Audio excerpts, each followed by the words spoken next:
Agora eu vou iniciar a gravação. Perfeito. Boa noite, professor Benedito, que eu acho que o senhor vai ser o único que vai assistir isso. Mas se a turma assistir, boa noite, turma também. Esse aqui é o Área a Área, é o nosso podcast dos alunos da turma de Narrativas e Produção Transmídia, ministrada pelo professor Benedito, em que a gente, como o título está dizendo ali, é um podcast sobre todos os ângulos do futebol. Eu conto aqui com meus ilustres companheiros, que na teoria são 8, mas na prática são 5, que hoje são eu, obviamente, falando do Flamengo, assim como meu amigo Lucas Antunes. O Cauê vai falar do Vasco, já que o Diogo não pôde participar por um problema pessoal. Botafogo será discorrido por Antônio e Juan. E o Fluminense, o Nicolas, vai falar pra gente do jogo do Flu, que eu tô ansioso, inclusive, pra ver o que ele tem a falar do jogo do Flu. Porque quando eu vi pela última vez, tava 2-0 Fluminense. Não sei o resto. O Henrico não pôde participar porque hoje foi aniversário da irmã dele. Um parabéns, um beijo pra irmã do Henrico, que atrapalhou a gravação. Mas é isso. Enfim, eu vou passar a bola para os meus companheiros. O Lucas Antunes, eu gostaria que ele falasse primeiro, porque ele é Flamengo igual a mim e aqui é assim que funciona. Boa noite, Lucas. Boa noite, Michael. Boa noite, professor. E aí, turma, se vocês estiverem vendo, né? Vim aqui falar do Flamengo junto com o Michael, né? O Mengão que deu uma vacilada essa rodada, mas, né? Acredito que vai se recuperar no Brasileirão para pelo menos fechar esse G4 aí que é importante pra gente. O Fluminense vai ser discorrido pelo nosso amigo Nicolas, como eu já disse. Então, boa noite, Nicolas. O que você achou do jogo do Fluminense e quando terminou o jogo? Diz pra rapaziada aí, por favor. Uma boa noite, gente. Uma boa noite, professor. Boa noite, rapaziadinha aí da turma. Se vocês ouvirem isso, certo? Então, primeiro vamos começar falando do Felipe Melo, né? O que esse cara ainda tá fazendo como um jogador profissional de futebol, cara? Ele é um ex-jogador aposentado, vamos dizer assim. É... O Fluminense vem num declínio, certo? Perdendo duas partidas fora de casa consecutiva pelo Campeonato Brasileiro. E daqui a pouco vamos discutir um pouquinho mais sobre o dinizismo.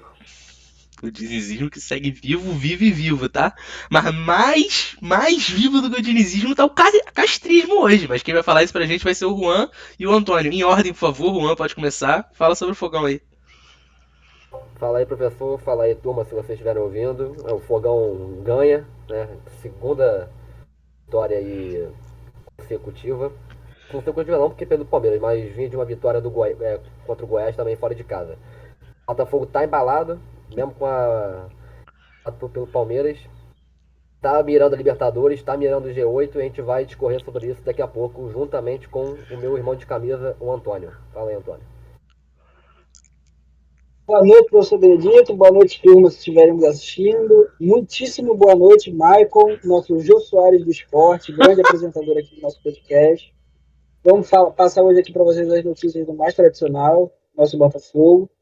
Passar as informações certinhas, como foi o jogo, prospecções para as próximas rodadas, qual classificação ele vai ter na tabela e, obviamente, projeção do ano que vem e o que a gente acredita que o Textor já está prevendo para a próxima temporada. É isso aí. E pra fechar os nossos quatro grandes cariocas, obviamente tem o Bangu que é enorme, mas o Bangu não jogou nesse final de semana, né? Enfim, Cauê. Cauê pode apresentar, dar o seu destaque sobre o Vascão aí. E lembra que o professor é Vasco, então cuidado com o que tu vai falar, hein, irmão. Boa noite, Michael, boa noite a todos, boa noite, professor. Saudações vascaína, então. Estou aqui para representar o Vasco, falar um pouco dessa vitória monumental dos gigantes, mostrar o outro lado da moeda de um 3-2, que tem time aí que parece que gosta de ver a parte de baixo desse resultado. Mas também vamos falar dessa vitória linda mais para frente. Boa noite. Sem boa noite para a turma, que eu não quero nem pensar nessa possibilidade de eles estarem escutando.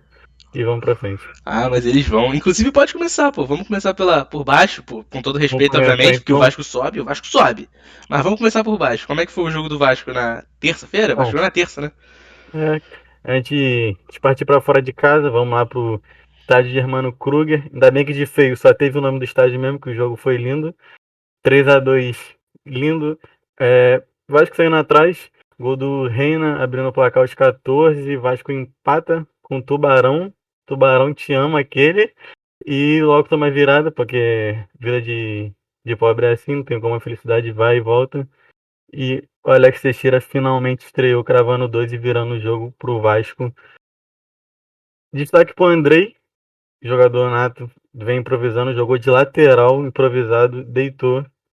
fez um gol para a defesa do Vasco praticamente. E um lançamento pro Alex Teixeira que se é o Toni Kroos na Champions League, todo mundo tava falando até agora. Mas vamos destacar aí, teve destaques menores, como o Nenê não teve um destaque tão bom. Vamos ver aí, o Jorginho tá dando uma moral pro time. O Vasco consegue tomar um alívio agora com esses 3 pontos. Vamos vir em outro jogo agora contra o Novo Horizontino em casa. Já conseguimos ganhar fora, que era um milagre. Vamos tentar contar com a torcida agora em casa para ver mais uma respirada e um alívio para chegar na Série A. E é isso. Pô, cara, mas é isso que eu ia te perguntar. Tá tudo, pô, quem olha o resultado fala, pô, Vascão ganhou. Pô, tranquilo, 2 gols do Alex Teixeira. O cara lembrou que tem que jogar bola. Mas assim, pô, e o Jorginho, cara? Dá pro Jorginho ainda? Ou se tu fosse o cara da 777, se tu fosse o americano com dinheiro, tu já trocava logo? Se eu tivesse 1 milhão no bolso, eu ia trocar, mano. O Jorginho, ele já me iludiu.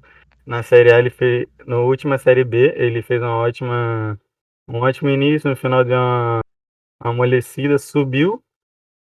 Porém não manteve, saiu feio do time. Agora volta, espero que a história não se repita.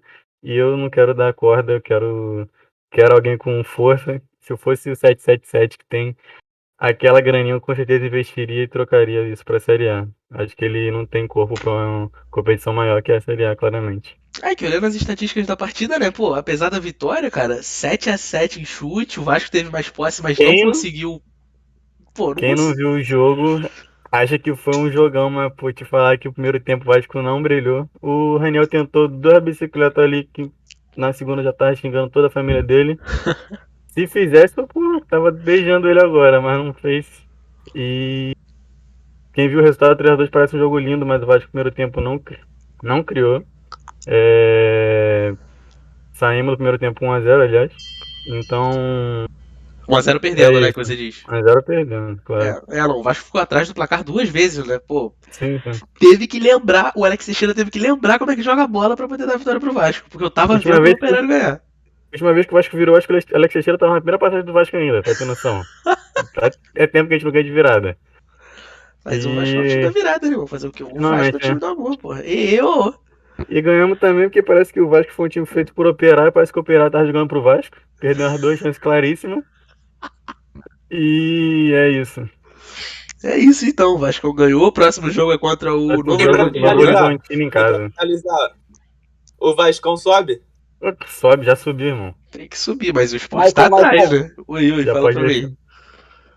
queria perguntar aqui pro nosso amigo Cauê o que ele acredita que seja uma escolha viável de técnico. Ele já falou aí que o Jorginho não tem vaga para a Série A, não tem calibre. A gente viu a passagem dele esse ano pelo Atlético Goianiense. Fez uma primeira divisão fraquíssima. A Atlético Goianiense estava passando maus bocados. Queria saber se dentro de uma realidade assim aceitável, o que ele acha que era o melhor caminho para o Vasco. O que ele acha que o dono da vai fazer. Se vai enveredar pelo caminho do técnico, trazer técnico estrangeiro, tentar implementar uma ideia nova de clube, ou se vai tentar pegar um treinador brasileiro para tentar desenvolver melhor esse time. Cara, te falar. Se eu sou o 77 com dinheiro, trazer o Guardiola. Brincadeira, tô usando. Mas, cara, difícil. Não tô tendo em mente técnico agora pro Vasco mesmo. Jorginho vai ter que ficar até o final, não tem como. E, cara, me pegou. Um técnico agora pro Vasco. Buscaria fora, acho que dentro já erramos demais. Paulo Souza. Lembrando que o Vasco sondou Marcelo Bielsa, ex-técnico do Leeds United. Sim, sim. Esse papo reto? Retíssimo? Sério? Nem eu sabia dessa. É. Tô falando sério. Pô, Se acertar, é ótimo. Bielsa no Vasco ia ser doideira, tá? Mas o Paulo Souza Irmão, tá desempregado. aqui eu trago a info. Não, a informação tu foi bem. Então, irmão, já que tu, porra, o plano não era esse, mas já que você começou de informação, discorre sobre Flusão aí, pô. Flusão. É o Cara, Flusão.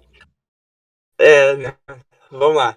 Fluminense começou o jogo com uma intensidade boa, pra falar a verdade, mantendo o ritmo Não, quando calma. joga. Antes de tudo, quanto foi o jogo? Porque quando eu desliguei a televisão tava 2-0 Fluminense, então eu acho que o Fluminense ganhou, né?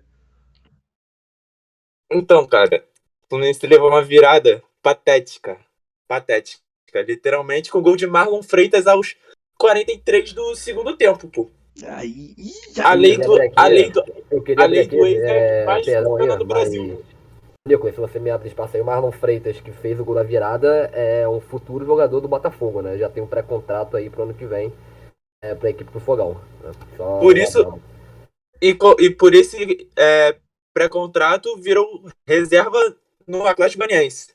Trago a info aqui pra vocês que está brigado com a torcida e a torcida está quase que expulsando ele dessa temporada do Atlético Goianiense. Mas vamos lá, falando um pouquinho do jogo. O Fluminense abre o placar aos 5 minutos do primeiro tempo. Gol de pênalti do Ares, que com todo respeito ao senhor Daronco, foi um pênalti muito claro que ele precisou do VAR para marcar o pênalti. Mas com isso, seguindo, o Fluminense teve um gol anulado aos 31 minutos do primeiro tempo. Gol de Cano, o homem que só sabe chutar. E que logo em seguida fez um gol valendo, onde ficou 2-0 Fluminense, com o Atlético Goianiense descontando de pênalti também no final do primeiro tempo. Aí o Fluminense volta para o segundo tempo, patético, só para deixar muito claro, segundo tempo patético do Fluminense, onde leva a virada com gol de Gabriel Baralhas e Marlon Freitas aos 88 do segundo tempo, decretando a lei do ex, que é a lei que mais funciona no Brasil. simplesmente, irmão. A lei do ex, ela tá aí presente em todos os lugares, pô. Tu vai falar que não, teu time A já lei tomou gol de que ex. mais, irmão, é a lei que mais funciona no Brasil, é impressionante. Mas vamos lá, falar um pouquinho desse jogo. Queria perguntar uma coisa pro Nicolas. Pode perguntar, irmão. Queria saber se você não acha, eu tenho a sua opinião, embora eu ache o Diniz seja um treinador, um dos mais promissores do Brasil, com maior ideias, assim, pelo menos hoje em dia, acho que junto com o Rogério Ceni, são os dois assim que mais vislumbram o futuro, embora Sim. eu ache isso extremamente preocupante. Mas você não acha que os times do Diniz, pelo menos esses últimos que nós vimos, é muito parecido com a saudosa Coca-Cola de 3 litros, na metade perde o gás? Cara, então, eu acho que o Diniz tem que olhar os dois lados da moeda do Diniz. Cara, às vezes as ideias do Diniz funcionam muito e às vezes não funcionam nada. Por exemplo, teve um jogo, foi Fluminense e Santos na Vila Belmiro. O Fluminense empatou esse jogo sofrendo gol ao, sei lá, no final do segundo tempo também. Cara, ele botou o André na zaga, tá ligado? O André é um volante, um belo volante, um dos melhores do Brasil atualmente. Botou o André de volante o André que é volante na zaga, pra botar o time mais pra frente. Botou o Natan, que é um meia de ligação, junto com o Ganso. Então, ele na verdade, começou com o Natan e o Ganso ontem. E no meio do jogo, ele percebeu que perdeu totalmente o controle do jogo e fez mais substituições, essa é a verdade. Então, assim, o Diniz tem ideias muito malucas, que às vezes funcionam, e quando funciona, ele é um técnico brilhante, e quando não funciona, ele tem que lidar com a realidade, que é o nego caindo em cima dele, falando mal dele. O Diniz, tadinho. O Diniz pô, os times do Diniz geralmente são muito plásticos, né? Tanto o São Paulo, o próprio Fluminense, pô, o Fluminense, não dá pra falar que o Fluminense não é plástico. O Fluminense joga muita bola quando quer. Mas também quando Com não certeza. quer, quando não quer é difícil. Cara, eu acho que não é nem quando não quer, cara. Eu acho que é quando o Diniz mexe mal no time. Por exemplo, o Fluminense vem de mais resultados fora de casa. Ele quis mexer numa peça, barrou o Matheus Martins e o Caio Paulista, colocou o Cristiano na lateral esquerda e botou mais um meio de ligação, que foi o Natan jogando com o Ares e o Cano na frente. Então, assim, eu acho que o time, com o Natan tirando o Matheus Martins, perde muita velocidade, porque o Matheus Martins é como se fosse a válvula de escape junto com o Ares. E o E Fluminense com isso, o Fluminense perde a principal, pô, válvula de escape, principal que é a válvula- velocidade, porque o Cano não vai ser rápido. Tanto que, pô, isso foi refletido no Exatamente. jogo. O Fluminense deu metade do chute do Atlético no gol. Foi 5 pro Fluminense, 10 pro Atlético. Exatamente. Então, e pra você ver como o Fluminense não teve tanto volume de jogo, é só tu ver pelos escanteios. A média de escanteio do Fluminense por jogo é de 10 escanteios por jogo. Nesse jogo contra o Atlético Goianiense, o Fluminense teve 5. Não, 5 escanteios. não tem como. Chutes ao gol, o Atlético Goianiense deu o dobro do Fluminense. Esquece, não tem como. Mas, querendo ou não, são 5 chutes no gol só e o Cano fez o dele, pô. O Cano não tem como, cara. O Cano é espetacular. Irmão, estamos falando de um dos maiores artilheiros do ano, tá? Ele entrou num negócio desse aí da história do Fluminense, né? Artilheiro por temporada, não é? Um negócio assim. E passou o Fred com 34 gols. Meu Deus. É, ele tá com 35 agora, né? Cara, tá maluco. É o Cano, pô, simplesmente. Quando o Cano Homem é- quer, realmente não tem jeito, o cara fede a gol. Sensacional. Ele tá artilheiro do Brasileirão, tá? Artilheiro do brasileiro. Artilheiro do Fluminense- Brasileirão e artilheiro da Copa do Brasil. E o Fluminense segue Cara, terceiro na briga ali. Pelo título não tem como, né? Na briga pela vice-liderança.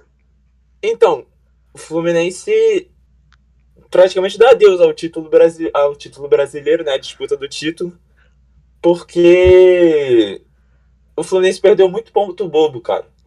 Por exemplo, o Fluminense perdeu as duas partidas pro Atlético Goianiense do Brasileiro. Perdeu em casa e perdeu fora de casa. Então você vê,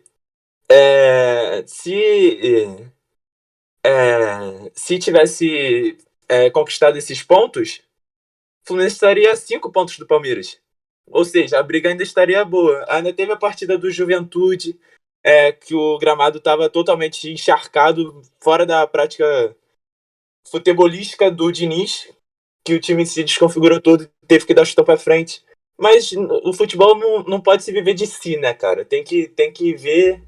É o famoso tem que- se minha avó tiver que presente. roda, ela ia ser uma bicicleta, né? Exatamente. Então, eu acho que agora a briga do Fluminense é pra acabar o campeonato em segundo lugar, ainda mais por causa do caixa, né? Pra ganhar um dinheiro a mais. Exato. E sem contar que, pô, sempre vai ter a Copa no ano que vem, pô. Tem, pô, a Copa do Brasil e Libertadores, que o Fluminense foi bem nessa Libertadores também, né? Pô, cara, assim, né? Pô, tu vai falar que não? Pô, Caiu na pré-Libertadores, cara. então, pô, pro Fluminense isso é ótimo, pô.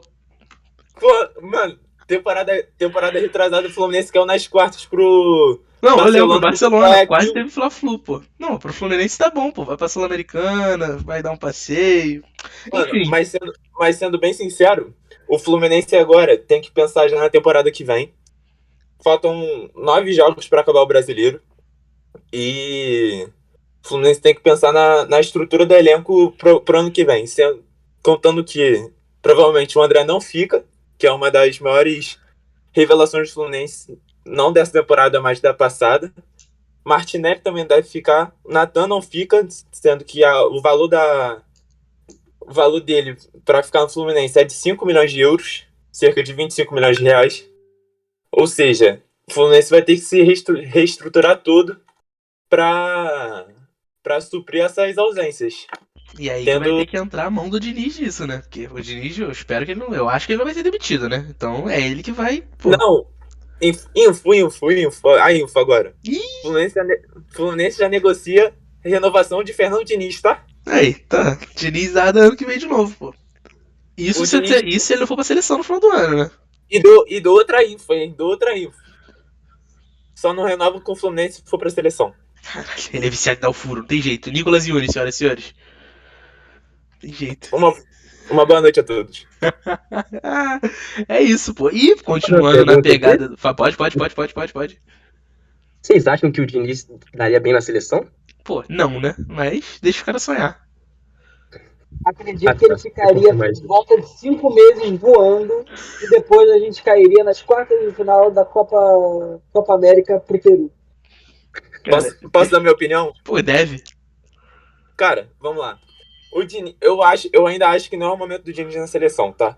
Só que, pelo estilo de jogo que o Diniz propõe, os times que ele passou a jogar, cara, é um bagulho surreal, assim, como que o Diniz propõe o jogo, quando ele quer.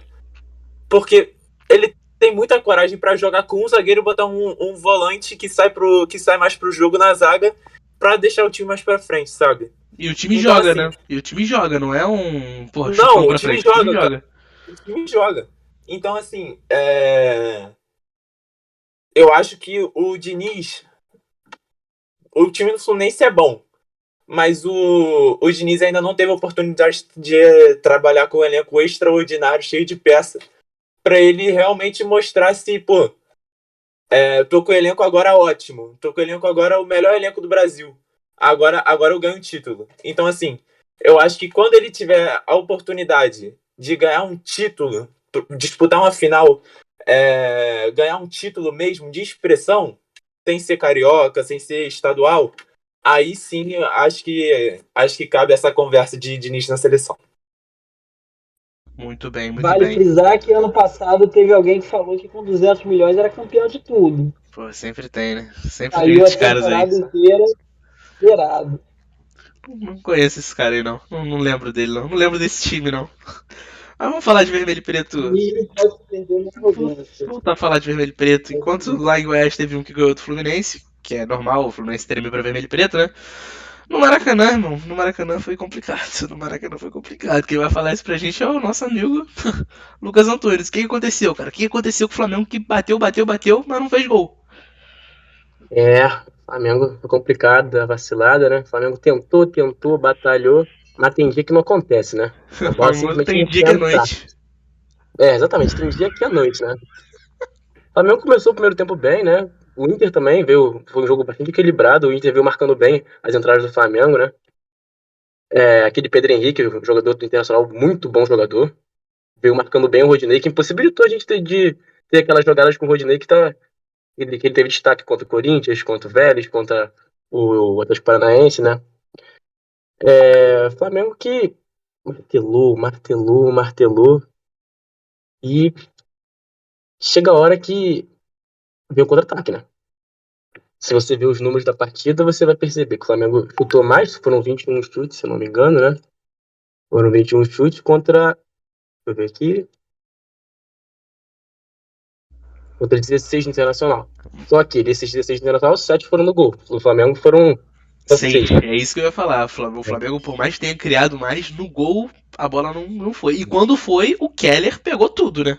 Pô, destaque total do goleiro Internacional, o cara catou até pensamento, né? Queria fazer uma ênfase também pro Léo Pereira. Que partidaça do Léo Pereira. Jogou muita bola mesmo. Disparado, uma das melhores partidas dele pelo Flamengo.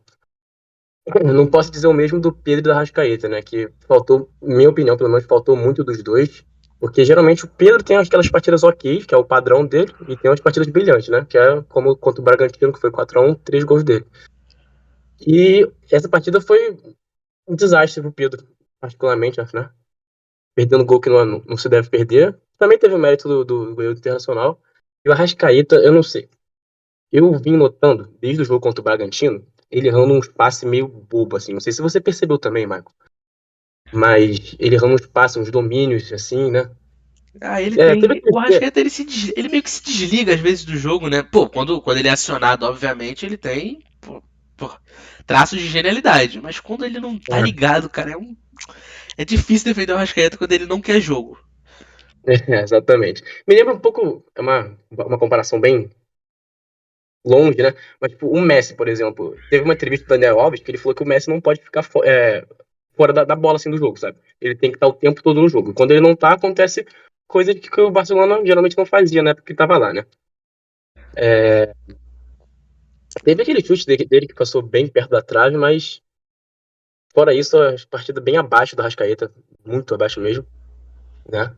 Não, e tem E aquela velha métrica. Quando o Arrascaeta joga mal, o Flamengo naturalmente acaba jogando abaixo do que pode. Porque o Flamengo não exatamente. jogou mal, não. Não dá pra falar que o Flamengo jogou mal. Mas também não jogou o Flamengo que a gente espera pras finais, né?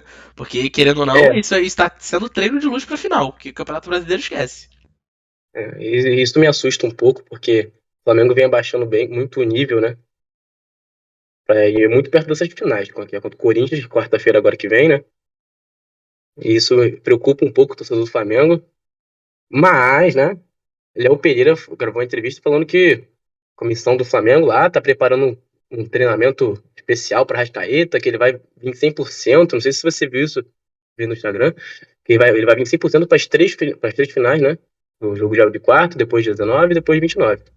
E a Eu comissão espero técnica que do Flamengo tá fazendo todo um trabalho pra não cometer os mesmos erros do ano passado. Porque, pô, chegar numa final de Libertadores com 6, 7 jogadores abaixo do nível não tem como, né? É complicado, é complicado. E, pô, o time É, acabou se desgastando, né? Assim, desculpa te cortar. Mas você acha que ainda tem, você como, nós como torcedores, né? Você acha que a gente ainda tem motivo e a mesma confiança do Dorival no início quando ganhava, dava porrada em todo mundo? Ou meio que acabou o conto de fadas? Porque eu vejo mais como um desgaste normal do tempo. Mas é aquilo, tem que saber quanto tempo esse desgaste vai durar. Porque afinal tá batendo na porta. não, você não me cortou não, eu ia falar exatamente sobre isso agora. É, cara, nos últimos jogos do Flamengo, acho que todo mundo tem notado que, por exemplo, em contra-ataque, o Flamengo não tem aquela mesma velocidade, aquele mesmo ritmo que estava tendo nos jogos anteriores, né? E isso, pô, eu venho reclamando, mas eu também não penso no lado do jogador, né? Tem que ver as duas moedas, né? Os dois lados da moeda. E, pô, o Flamengo ficou vivo nas três competições mais importantes que ele podia disputar, né? Na Libertadores, Copa do Brasil e Brasileirão, né? E esse desgaste é normal, né, gente? Não tem muito o que fazer. Apesar do Flamengo ter montado dois bons times, né? O reserva também é um excelente time. O Flamengo desgasta, né? Não tem muito o que fazer. Agora voltando a falar do jogo, o segundo tempo do Flamengo foi avassalador, né? O Flamengo amassou o Internacional. O jogo equilibrado que foi o primeiro tempo não ocorreu no segundo tempo, né? Mas é aquele negócio que a gente falou no início, né? Tem dia que é noite. A bola não entra, teve bola na trave do Gabriel. Foram inúmeros cruzamentos do Flamengo na área, tanto de Posso canteio fazer um quanto de. parênteses? Deve. Pode, cara. Que jogador é o Pedro Henrique do Inter, hein? Flamengo de olho nele, tá? Sim. O Flamengo está de olho nele. Sempre bom. Trazendo a informação, como diz você, o Flamengo tá de olho nele. Que Trazendo a jogador. info. O Pedro Henrique que complicou bastante o nosso ataque no primeiro tempo com o Rodinei, né? Que ele é um cara muito rápido. E essa era meio que a proposta do Internacional também, né? O Mano Menezes, ele tava querendo o jogo também, né? Deixar o Flamengo chegar também, mas quando saía, espetava bem, principalmente nesse lado esquerdo dele, que é com o Pedro Henrique. Que, pô, se esse cara for Flamengo, vai ser doideira, tá? Segundo tempo que o Flamengo amassou, né? Amassou, mas acabou que ficou no 0x0. Não vou falar que achei justo, mas também não vou falar que achei injusto, né? Acho que é isso. O negócio é que esse 0x0, cara, em termos de resultado, ele não é nada. É porque assim, o Flamengo não briga por mais nada, né? Esse resultado deixa o Flamengo em quinto, com 49 pontos, brigando aí pelo G4, que tem Corinthians, Inter, Fluminense e Palmeiras. Não acho que o Palmeiras nem o Internacional saiam desse G4. O Palmeiras, obviamente, já é campeão, né? Parabéns, Palmeiras. Mas o Inter o Inter e até o Fluminense, acho que nenhum dos dois sai do G4, não. A briga vai ser mais com o Corinthians ali. Vocês É, querem, Eu quero o quê? pode falar. vocês querem a info? Porra, sempre. Claro. Flamengo considera a multa rescisória de Pedro Henrique muito, muito alta, tá? E qual é a multa Então, rescisória do Pedro Henrique? aí eu não tenho essa info. Não, tudo bem. Vai ser alta, já sabemos que o Flamengo não pode pagar. Mas Exatamente. o Pra Marcos cair na Braz- mídia, pra Pode cair falar, na pode falar. mídia que o Flamengo acha a multa rescisória dele alta, é porque realmente o Flamengo não tem o cash pra bancar a vinda dele, né? Discordo. Eu discordo disso. Eu acho que o Marcos Braz ele teve uma entrevista que ele falou. E se o Flamengo ganhar a Libertadores e a Copa do Brasil, ano que vem ele vai ter contratações de alto nível, tipo, nível Europa, sabe? Eu acho que o Flamengo acha essa contratação esse preço muito alto pelo jogador que é o Pedro Henrique, sabe? Não tô falando que ele é ruim, obviamente, acabei de elogiar bastante o cara. Mas o Flamengo quer gastar esse dinheiro a mais com alguém de muito alto nível lá na Europa, entendeu? Até porque já Sim, tem, sim, tipo, já eu tem até ia, um eu cara ia tipo o falar Oscar justamente isso. apalavrado, né? O Oscar, por exemplo, pô, o cara tá apalavrado com o Flamengo, ele vai chegar de uma hora a outra. Então não dá pra ficar É, gastando tanto dinheiro, que obviamente o Internacional não vai vender pro Flamengo por merreca, com os jogadores, porra, nível Pedro Henrique, que são bons, mas ele não tem o mesmo cacife do Oscar, não tem jeito. de maneira nenhuma. Os caras é um grande jogador. Não vou falar que os caras é uma decepção que nós tivemos, né? Porque ele ainda é um bom jogador. Porém, acredito que todo mundo teve a esperança que ele seria um dos melhores do mundo, destaque internacional, essas coisas da seleção, né? É dinheiro, né? Dinheiro move o Pensou mundo. com o bolso. É o que foi, ô Antônio? O que foi? Ele pensou com o bolso, pensou na carteira. Exatamente. E ele não tá errado. Eu não vou... Resolveu quem matar a somos nós carreira pra na julgar o China. cara? Não, ele jogou muito na China, joga muito na China. Ele nem ídolo do time que ele joga lá. Então. Mas aí é aquilo também, o Pedro Henrique ia chegar pra ser Flamengo B, ia chegar pra ser do time reserva. Time reserva é esse, inclusive, que joga contra o Cuiabá no sábado, no sábado?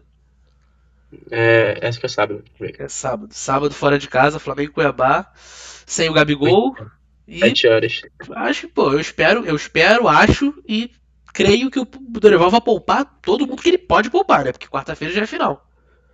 É, Aí, busquei aqui, a multa rescisória do Pedro Henrique é 400 milhões de reais. Ah, esquece. Porra, nem se fosse o Pedro Henrique, pô, sei lá, irmão. Não tem como. 400 milhões de reais, caraca. Não tem É como. muita Nem coisa. se fosse o Pedro e o Bruno Henrique misturados no mesmo jogador. Não tem como. Tá É. maluco. 400 milhões. É.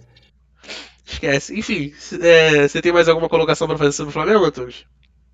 É que você falou da posição do Flamengo, né? Que não briga mais pro brasileiro, né? É aquela mesma coisa que o Nicolas falou do Fluminense. Perdeu muito ponto bobo com jogos que era pra ter ganho, como o Ceará contra o Goiás, entendeu? Na primeira rodada contra o Atlético Goianiense, né? O Ceará lá e Fora cá, né? lá em cá, contra o Fortaleza, pô, nem se fala. Tava no estádio. Vexame lá. E fora os erros de arbitragem, né? Que acho que até a 15ª rodada do Brasileirão, o Flamengo tinha perdido 14 pontos só por erro de arbitragem, né? Acho que todo o Flamengo tinha falado isso.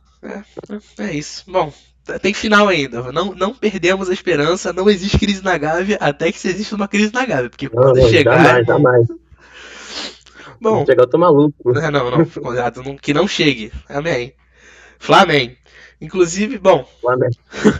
pra finalizar nosso apanhado pelos clubes cariocas, tem o jogo mais fresquinho, né? Que colocou dinheiro no meu bolso e que botou um sorriso no rosto do nosso amigo Antônio e nosso amigo Juan, né? O Fogão.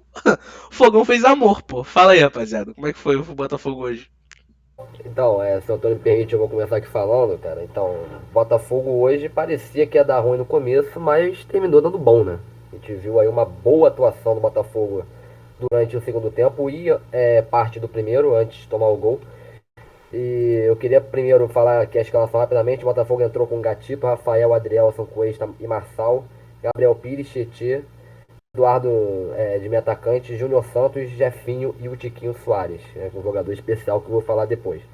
E, cara, o jogo começou o Botafogo começou bem, começou um jogo bem, com uma finalização do Jefinho, começou se impondo até o Avaí, mas deu alguns moles e num desses moles do Júnior Santos, que fez uma partida péssima, tenebrosa, errou tudo o Júnior Santos hoje.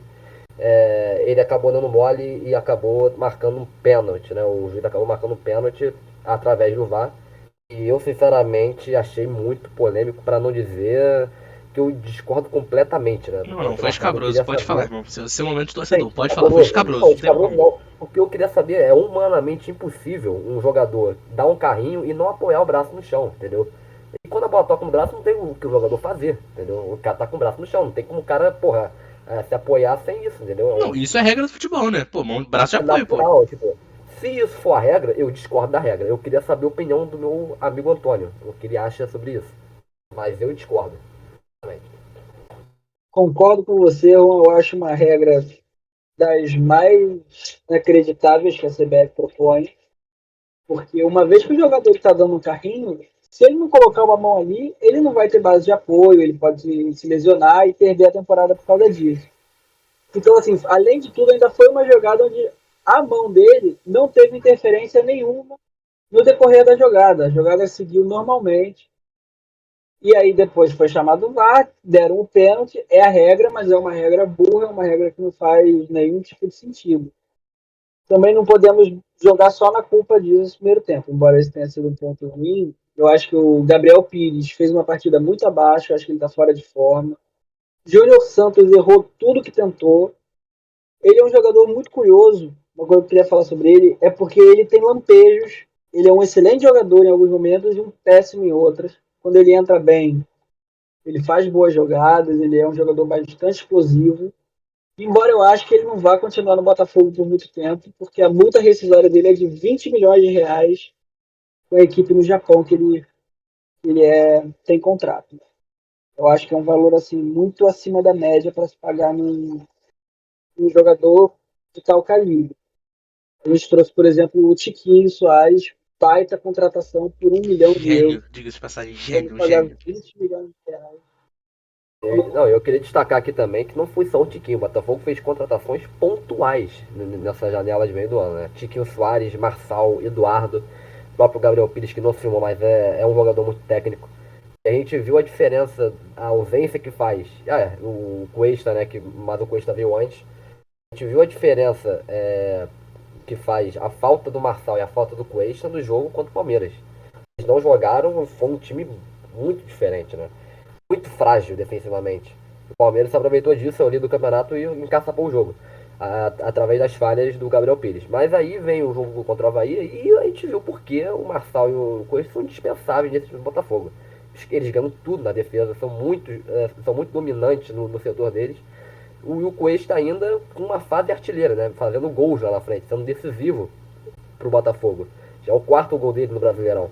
Né? E o Botafogo construiu a virada a partir disso, a partir dessa consistência. O Avaí não atacou o Botafogo no segundo tempo. Depois que o Botafogo toma o gol de pênalti do Bissoli, o Botafogo tem um apagão, ataca poucas vezes o Avaí. O Júnior Santos tem um gol bem anulado pelo VAR. E aí o Botafogo fez no primeiro tempo bem abaixo, depois do gol acabou sendo aquele jogo morno. No segundo tempo volta e melhor, né? O Júnior Santos sai e entra o Vitor Sá no lugar dele. O Gabriel Pires também sai, entra o Jacob Montes, norte-americano. E acabou sendo um segundo tempo bem diferente, né? Eu queria saber o que tu achou desse segundo tempo também, o Antônio. Posso fazer um parêntese rapidinho? Pode Por dar. favor. Que jogador é o Tiquinho Soares, hein, gente? É um jogador à parte, é pra se comentar à parte, porque é um jogador espetacular. Espetacular de contratação. Me arrisco a dizer que é o principal, em todo brasileiro, é o principal jogador do Botafogo, só jogando o segundo turno do brasileiro, hein? Acho que ainda não, acho que o Cuesta tá mais tempo, né? O Cuesta tem mais jogos e o Cuesta é muito regular, completamente acima da média da zaga. Né? O Botafogo foi uma contratação muito certeira do Botafogo, o Cuesta. Mas o Tiquinho Soares é a parte mesmo. Ele é muito bom jogador. Muito bom jogador. E eu queria saber também. E continuando também, eu queria saber a opinião do Antônio desse segundo tempo aí do Botafogo. Então, o segundo tempo, o Botafogo começou muito bem, com aquela pressão que a gente está acostumado de ver nos times do Castro. Bem propositivo ali no começo, conseguiu marcar 2 gols rápidos, um time explosivo. Primeiro gol de bola parada. Que precisão tem o Marçal quando vai bater na bola. Jogador certeiro. As 2 jogadas de gol saíram do pé dele em bolas paradas. A primeira no gol de cabeça do Cuesta, numa cobrança de falta. Mostrando muita presença na área. Não é à toa que hoje em dia é o principal zagueiro do Botafogo. E depois, no segundo gol, também passou pelo Cuesta, que deu uma boa cabeçada, a bola resvalou do Avaí. E aí, Tiquinho Soares, o faro de artilheiro dele, jogadoraço vindo da Europa, estava no Olympiacos, teve uma passagem sensacional no Porto, onde era comparado com o Hulk, que está no Atlético Mineiro. Pelo Porto foram 65 gols, um jogador extremamente tático, de extrema qualidade. E aí, depois do segundo gol, o Botafogo, acredito que o Castro tenha aprendido muito no futebol brasileiro nesses primeiros 6 meses, deu uma fechada, começou a cadenciar o jogo, coisa que é importante contra o Avaí, coisa que era para nós termos feito no primeiro turno contra o Goiás e não fizemos, tomamos a virada, um apagão do Botafogo com 2 gols do Pedro Raul. Então, assim, acho que a projeção para o futuro aí é muito boa. O segundo tempo mostrou bastante da evolução do Castro como técnico aqui no Brasil. Acho que tem potencial esse elenco para ser um dos melhores elencos da década, talvez perdendo para o elenco do Seedorf de 2013, que levou a gente para a Libertadores. Assim, tem muito potencial esse time. O Castro mostrando novamente que é um treinador que tem potencial, que tem futuro aqui no Botafogo. Acho que temos que manter para a temporada que vem e para quantas mais forem, porque tem que se criar uma cultura no nosso Botafogo, em todos os times do Brasil, de permanência de treinadores. É uma coisa que acaba minando grandes projetos que poderiam se tornar projetos de sucesso por causa disso. Uma informação aqui para vocês, o Liverpool, ele, em toda a sua história, ele teve 20 treinadores. Só no século XXI, o Botafogo teve 34 treinadores, seguido por Flamengo e Vasco com 29. Então, acho que é uma mentalidade que tem que mudar no nosso futebol para a gente poder ter uma melhora, um futebol mais bonito, de mais longo prazo. Pensando realmente na parte do projeto, é isso que eu acho que o Texas quer implementar aqui. O que você acha, Juan? Plenamente com você, só apontando aqui para finalizar mais, o Botafogo pensa no projeto de longo prazo, fez contratações muito certeiras e para o ano de 2023, independentemente, eu acho que como acabar esse ano, o Texas vai buscar reforços um pouco mais pontuais, né? Porque o elenco, o Botafogo já está se encorpando. O elenco já tem bons reservas, ótimos titulares, algumas posições a serem reforçadas, por exemplo, um reserva para o Rafael, porque o Saravia está fazendo uma péssima temporada. Foi até mais um zagueiro, caso o Botafogo venda o Canu. Um goleiro, o Botafogo já foi buscar, que foi o Lucas Perry, do São Paulo, para ser uma sombra do Gatito, um goleiro mais jovem. Também já contratou o Marlon Freitas por um pré-contrato para ser um bom reserva, ou talvez até um titular, dependendo de como chegue. E tem boas peças, né? Isso sem contar o Lucas Fernandes, que não jogou hoje por causa de lesão. Acho que o Botafogo tem um futuro a se deslumbrar, né, aí pela frente, mirando mais competições internacionais, como uma Sul-Americana ou até mesmo a Libertadores. O jogo hoje foi para passar uma resposta para o torcedor que o projeto é a longo prazo, deram tempo para o Castro está dando respostas, entre erros e acertos vai indo, vai levando o time, chegou aos 40 pontos, está 3 pontos, na verdade 2 pontos do América Mineiro, o São Paulo ganhou do América Mineiro e vai jogar contra o São Paulo no Morumbi uma partida direta, disputa de uma pré-Libertadores por aí. O São Paulo que perdeu a Sul-Americana, então o São Paulo vai buscar essa vaga, né? Vai ser um jogo duro. Não vai ter mais essa vaga pela Sul-Americana. Juan, Pode falar, Nicolas. eu ia perguntar até isso pra vocês. Vocês, como botafoguenses, pensando assim no projeto, vocês preferem uma coisa certa de disputar a fase de grupos, que seria a Sul-Americana, ou vocês prefeririam uma vaga na pré-Libertadores? Eu, particularmente, uma vaga na pré-Libertadores daria mais visibilidade, né? O Botafogo voltaria para Libertadores depois de quase 6 anos aí, desde 2017, o Botafogo não vai para Libertadores. E a última participação do Botafogo foi chegando até as quartas de final, perdendo para o campeão Grêmio, num jogo apertadíssimo, 1-0. Então acho que o Botafogo tem muita a dar na Libertadores. Indo para uma pré-Libertadores seria melhor, projeção melhor, até melhor que a Sul-Americana, que apesar de ser mais fácil, eu acredito que dá para buscar uma Libertadores. Queria saber também o que o Antônio acha sobre essa projeção aí do Botafogo. Então, pensando em, obviamente, receita para o ano que vem e visibilidade, eu acho que a Libertadores seria a melhor das opções. Mas pensando como projeto, no meu caso particularmente, que eu acredito que seja um pouco da visão do Texas também, eu acho que uma vaga na Sul-Americana seria o ideal. Eu acho que é um torneio mais fácil de se avançar. A gente teria muito mais condições de vencer talvez uma Sul-Americana do que uma Libertadores, obviamente. E daria um gás para a torcida, daria uma resposta assim de mais curto prazo no projeto, ganhar uma Sul-Americana.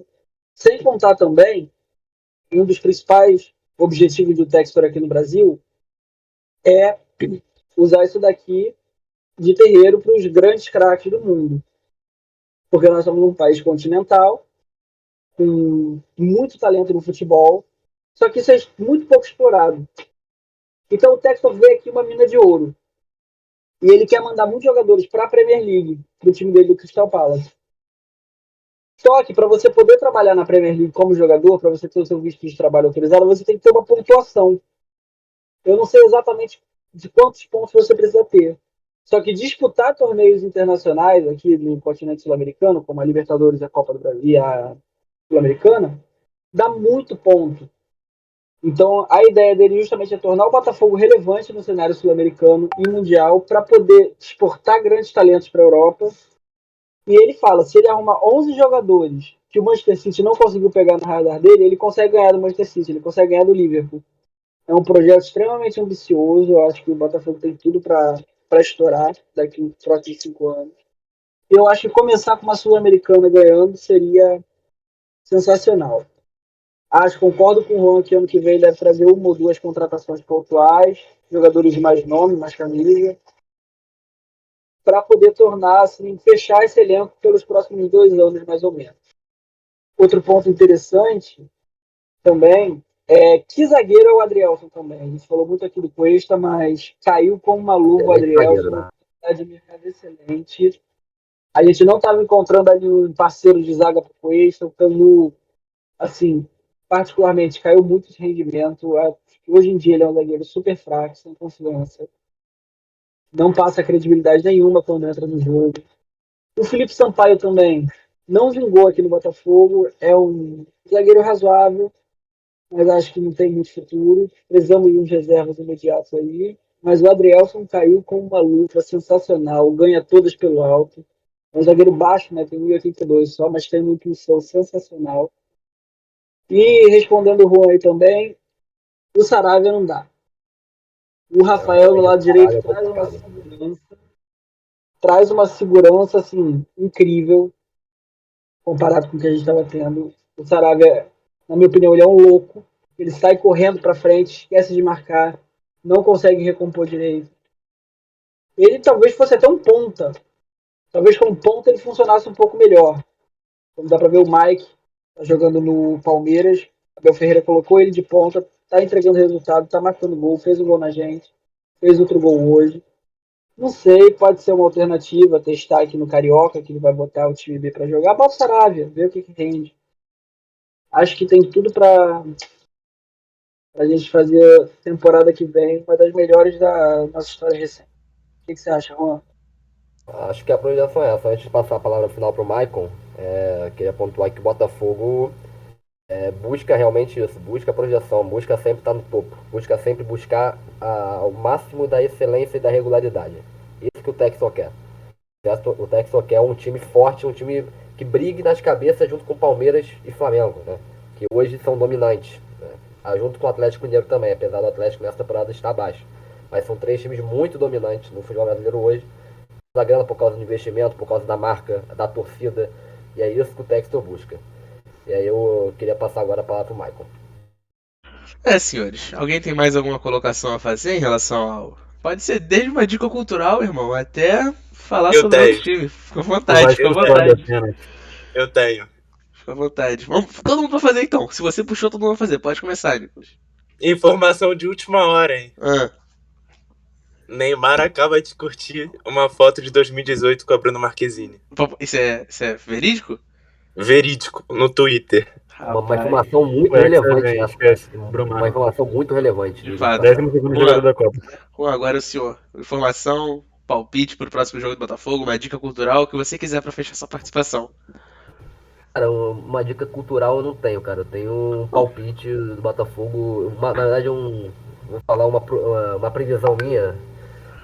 Guardem isso, tá? O Botafogo daqui a 3 anos, no intervalo de 3 anos, conquista um título grande no futebol brasileiro. Tudo Um bem, Brasileirão, vamos ou guardar. uma Sul-Americana, ou uma Libertadores. Guardem isso. Não, guardaremos. Eu tenho certeza que o professor Benedito também vai guardar pra te cobrar daqui a 3 anos. Gravado. Isso aqui está gravado. Apenas guardem o que eu tô falando. E você, Cauê? Fala pra mim. O que você tem a me dizer pra encerrar sua participação ilustríssima nesse podcast? Além de o Vasco sobe, obviamente. Muito obrigado pela honra de estar representando o gigante torcedor do professor aqui. E vou deixar aqui como palpite para a próxima rodada o Vasco contra o Novo Horizontino em casa. Novo Horizontino que tem 37 pontos, tem quase mais pontos do que o nosso amigo Diogo na carteira de habilitação. E pegar o 16º colocado é fácil em casa, vai ser um 2-0 tranquilo. Um gol do Egnaldo e um gol do Tubarão. Perfeito, perfeito. Lucas Antunes.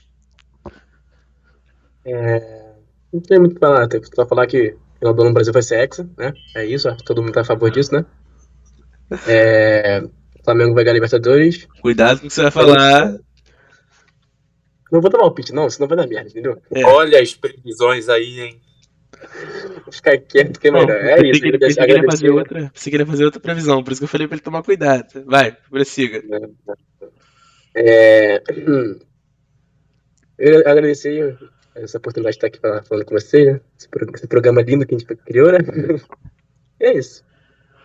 É isso, quem mais falta? Perdi agora. Faltou o Antônio, né? Faltou o Antônio e o Cauê. Não, o Cauê já foi, faltou o Antônio e eu. Eu quero falar Falta o também. Antônio e você. Falta o Antônio e você. Então vai, Antônio. Bom, vou começar aqui por uma dica cultural, para quem quer se aprofundar um pouco mais nessa história do Botafogo, grandes ídolos. Vou recomendar um filme Heleno, conta a história de Heleno de Freitas, jogador que não teve grande sucesso em questão de títulos com a camisa do Botafogo, mas é um dos maiores títulos do time, um cara que representa o que o Botafogo é, um cara aguerrido, que não desiste nunca, ele não é jogador de futebol, é jogador do Botafogo, bate no peito, grande talento. Infelizmente não teve uma carreira muito longa, muito completa, recheada de títulos, mas é um jogador sensacional, uma história interessantíssima. Eu gostaria de recomendar a todos vocês. Um craque Gostaria também de problema, né? agradecer a participação do programa, mandar um abraço aí para o professor Benedito, que está assistindo a gente. Pedir desculpa pelo tempo longo do nosso podcast aí, mas é para deixar tudo o máximo de detalhes possível, para a gente poder se aprofundar bastante nos temas. Esperamos que possamos dar continuidade a esse projeto. Isso Um aí. abraço, gente. Um abraço, Michael. Perfeito, perfeito. Como é que eu vou encerrar de forma melhor, cara? Eu devia ter deixado pra mim depois. Enfim, eu vou encerrar quase só dando uma dica cultural também, mas melhor do que a do. Não, vou te garantir que eu não sei se é melhor do que a do Antônio, tá? Porque a do Antônio é muito boa. Eu não vi o filme, mas eu li o livro, que é Nunca Houve um Homem como Heleno. Tô segurando ele aqui agora, inclusive. Eu mutei pra ir buscar. Ótimo livro e ótimo filme, não duvido nada. A minha dica pessoal, eu vou advogar em causa própria, porque é assim que a vida funciona e é assim que eu vou ser efetivado na Globo, se Deus quiser. Vou recomendar pra vocês o documentário Doutor Castor. Eu acho que eu espero que todo mundo esteja, pelo menos aqui, já tenha assistido, que é a história do Castor de Andrade, o maior ícone da história do Rio de Janeiro. Não assisti, não assisti, mas prometo que vou assistir em Não, breve. claro, assisti 3 vezes hoje só. Muito bom. Não, mas tu assistiu mesmo? Sensacional. 3 vezes não, Mas assistiu, já assistiu. com certeza. Muito bom mesmo. Filme favorito do meu cachorro. Samba, carnaval, jogo do bicho, futebol. Porra, que mais? Enfim, é Uma isso. última Gostaria de. colocação, Marcão. Fala. Falamos hoje que o Bangu também é um grande clube. Gostaria de deixar claro aqui que temos também, correndo por baixo, nosso gigantíssimo Mequinha, América do Rio de Janeiro. América do Rio de Clube Janeiro, Olaria, sensacional. o Campusca, que o nosso amigo Nicolas jogou no Campo Grande, sempre bom lembrar Grande disso. Sempre. A subversiva segunda divisão carioca é minha casa e dela nunca sairei. Enfim, muito apenas. obrigado a todos, muito obrigado mesmo, até os que não vieram, que ajudaram no trabalho, seja na composição do roteiro, da pauta. E é isso, espero que tenhamos mais oportunidade de fazer esse encontro aqui, seja para a aula do professor Benedito, seja para uma grande multinacional que vai patrocinar a gente. Se alguém estiver assistindo na Twitch.